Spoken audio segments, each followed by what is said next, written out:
სახელმწიფო უნივერსიტეტი ყოველთვის ზრუნავს ხოლმე, რომ ისეთი ღონისძიებები ჩაატაროს, რომელიც არა მარტო თქვათ გარე სტუდენტებზე ან მოსწავლეებზე ორიენტირებული, არამედ ზოგადად ფართო საზოგადოებაზე ორიენტირებული, რომ ინფორმაცია მაქსიმალურად გავრცელდეს თუნდაც სამეცნიერო მიმართულებით. და სამეცნიერო პიკნიკები აქვთ ხოლმე ხშირად. ამიტომაც იყო იდეა, რომ რატომ ველოდოთ ასე თქვა შემოდგომის მოსვლას, როცა შეიძლება რომ გაზაფხულზეც და ზაფხულში, როდესაც ყველაზე ისეთი აქტიური სეზონი არის სკოლის მოსწავლეებისთვისაც, გაგვეკეთებინა ესეთი ღონისძიება და ორიენტირებული ყოფილიყო მაქსიმალურად საბუნებისმეტყველო მეცნიერებებზე, იმიტომ რომ ყველაზე ასე თქვა ნაკლები ყურადღება იქცევა ხოლმე ხშირ შემთხვევაში საქართველოში და ჩვენ ვცდილობთ, რომ ამ მიმართულების მეცნიერებებს მაქსიმალური პოპულარიზაცია გაუწიოთ. ეს იქნება ეკოლოგია, ფიზიკა, ასტროფიზიკა თუ თეორიული ფიზიკა თუ სხვადასხვა მიმართულებები.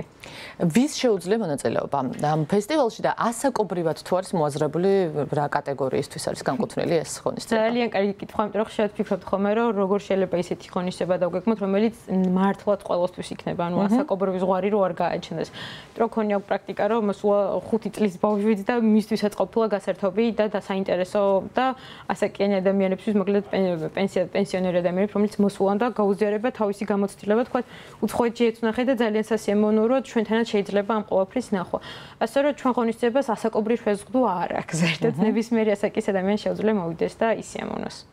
წინასწარ რეგისტრაცია რამდენადაც ვიცი საჭირო თუ ნებისმიერი წინასწარ რეგისტრაცია კარგი იქნება, იმიტომ რომ საინტერესოა ხოლმე ინფორმაცია შეგროვება თუ რა ასაკის როგორი ანუ რა მიმართულების ადამიანები მოდიან, ასე ვთქვათ, ჩვენთვის ინფორმაციისთვის, მაგრამ რა თქმა უნდა, სხვებსაც შეუძლიათ დასწრება რეგისტრაციის გარეშეც, ასე ვთქვათ, ესეთი კონტროლი არ იქნება იმაზე, რომ ვინც დარეგისტრებულია და ვინ არ არის დარეგისტრებული, ყოველთვის ღია არის ღონისძიება.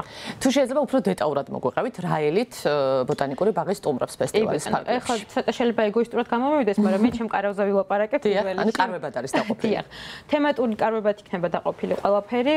მე პირადად დავხვდებით ეკოლოგიის კარავში, სადაც სულობთ ხოლმე ცოცხალი ორგანიზმები ვაჩვენოთ, რაც საქართველოში გავრცელებული და ბიომრავალფეროვნებას გავუსვათ ხოლმე ხაზი.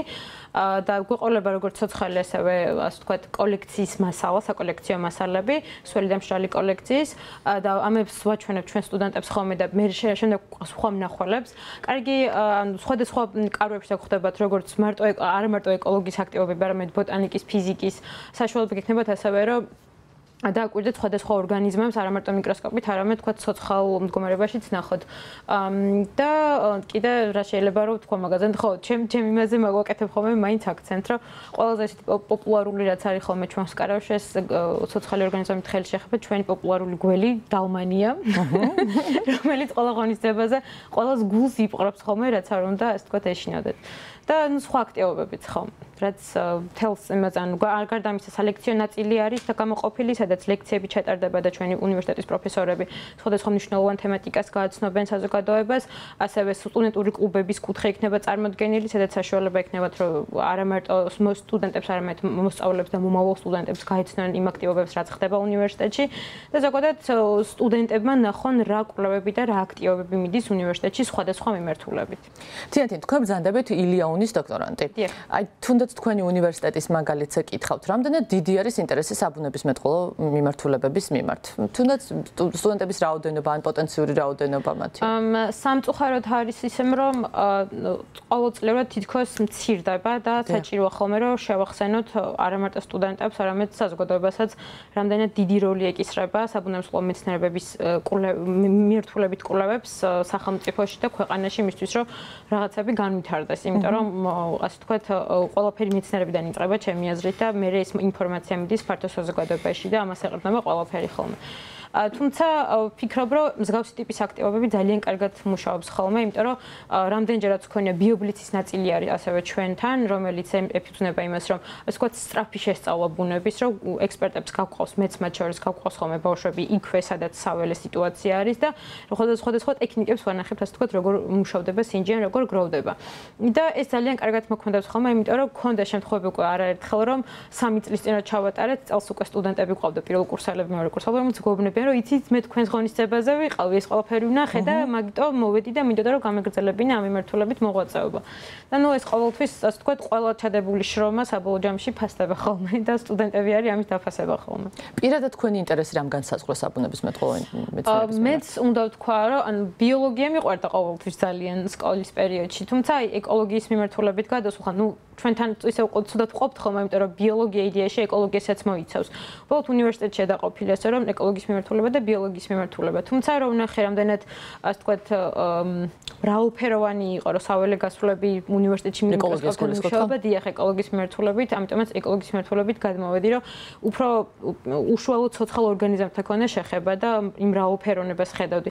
ადრე თუ ტყეში გადიოდი და უბრალოდ რაღაც მწვანე ხეებს ხედავდი და ეს იყო ასე ვთქვათ მთელი ინტერესის დაკმაყოფილება. ეხლა ჩიტის ხმას რო გაიგებ ან რაღაცას ქვის ქვეშ რო დაინახავ, უკვე იცი რამდენად ბევრს ნიშნავს ეს თითოეული ორგანიზმი იმ ტყისთვის მაგალითად.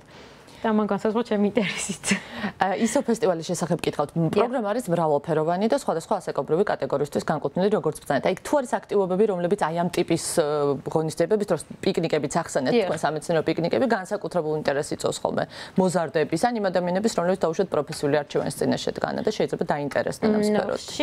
ხშირად არის ხოლმე, ან მაგალითად ბიობლიცის მსგავსი რაც თქვი, ამ ფესტივალს საბუნებისმეტყველო მეცნიერების ფესტივალი მოიცავს ბიობლიცის ნაწილსაც.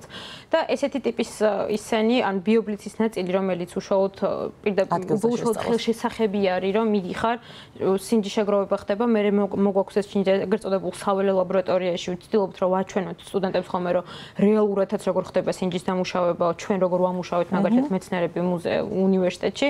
ეს იწვევს ხოლმე ყველაზე დიდი ინტერესს ხოლმე მაინც, იმიტომ რომ ეს არის უშუალოდ ხელშესახები, რაც ხდება ხოლმე. და აი მთელი იდეაც ეს არის, რომ მაქსიმალურად ვაჩვენოთ რეალურს, ანუ ასე ვთქვათ, შემცირებული მოდელით ვაჩვენოთ, როგორ ხდება მეცნიერების გაკეთება, ასე ვთქვათ, ცოტა ისეთი უხეში სიტყვა გაკეთება, მაგრამ მეცნიერება როგორ კეთდება საქართველოში და უნივერსიტეტში, ხო? და რამდენად აქტიური არის სამეცნიერო საბუნებისმეტყველო მეცნიერების მიმართულებით კვლევები, აი თქვენ კვლევარიც ბრძანდებით, ხართ დოქტორანტი, რამდენად აქტიურია ეს კვლევები? ზოგადად კვლევების აქტიურობას განსაზღვრავს ხოლმე სამეცნიერო სტატიების გამოქვეყნება, რაოდენობა, ასე ვთქვათ.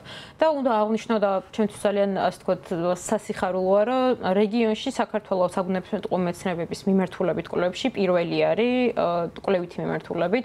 ყველაზე მეტი სტატიას ვაქვეყნებ და ყველაზე მეტი სტატია ფიქსირდება უნივერსიტეტიდან ჩვენ ანუ საბუნებისმეტყველო მეცნიერების მიმართულებით. საერთაშორისო ჟურნალებს გულისხმობთ ალბათ, ხო? საერთაშორისო ჟურნალებს, რომლებიც ციტირებადი არის, რეფერირებადი ჟურნალები არის და ყველაზე დიდი რაოდენობით ჩვენი უნივერსიტეტიდან ფიქსირდება, ეს არის და რეგიონში წამყვანი ვართ ამ მიმართულებით და პროექტები რაც შემოდის ხოლმე თუნდაც ჩვენი ევროპელი აღმოსავლეთ ევროპის და დასავლეთ ევროპის უნივერსიტეტებიდან უშუალოდ ჩვენზე გადის ხოლმე და ხშირ შემთხვევაში ჩვენ ვართ ის დამაკავშირებელი რგოლი რეგიონთან, რომელიც ასე ვთქვათ, კვანძს ქმნის შემდეგ უკვე სხვა რეგიონის ქვეყნებთან. და ხო, ამით ნამდვილად ხომ მოყავთ რა საკმაოდ აქტიურად მიდის ეს მიმართულება ჩვენთან.